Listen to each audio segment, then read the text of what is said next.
L'Élysée-Montmartre, à Paris, à l'heure des résultats. La NUP fête sa victoire, ou plutôt une déroute, celle du parti présidentiel. La coalition de gauche envoie 131 des siens à l'Assemblée nationale et prive Emmanuel Macron de la majorité absolue.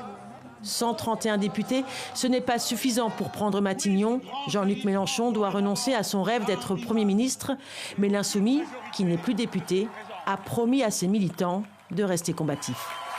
Nous avons réussi l'objectif politique que nous nous étions donné en moins d'un mois de faire tomber celui qui, avec autant d'arrogance, avait tordu le bras de tout le pays pour être élu sans qu'on sache pourquoi faire.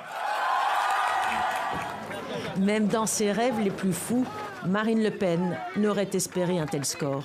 89 députés du Rassemblement national vont faire leur entrée au Palais Bourbon, 10 fois plus qu'il y a 5 ans. Une percée historique, inédite, depuis le début de la Ve République. Jamais le RN ou son prédécesseur, le Front National, n'avait compté plus de 35 députés dans l'hémicycle. C'était alors en 1986.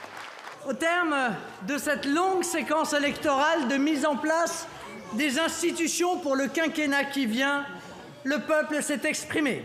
Il a décidé d'envoyer un très puissant groupe parlementaire de députés Rassemblement national à l'Assemblée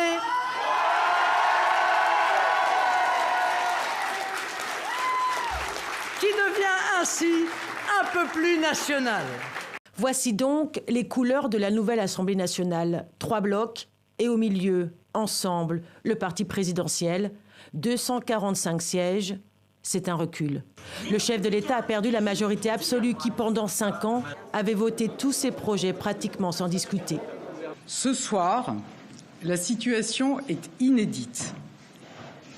Jamais l'Assemblée nationale n'a connu une telle configuration sous la Ve République. Mais ce vote, nous devons le respecter et en tirer les conséquences. Ce lundi matin, Emmanuel Macron apparaît isolé au centre d'un paysage politique sans dessus-dessous.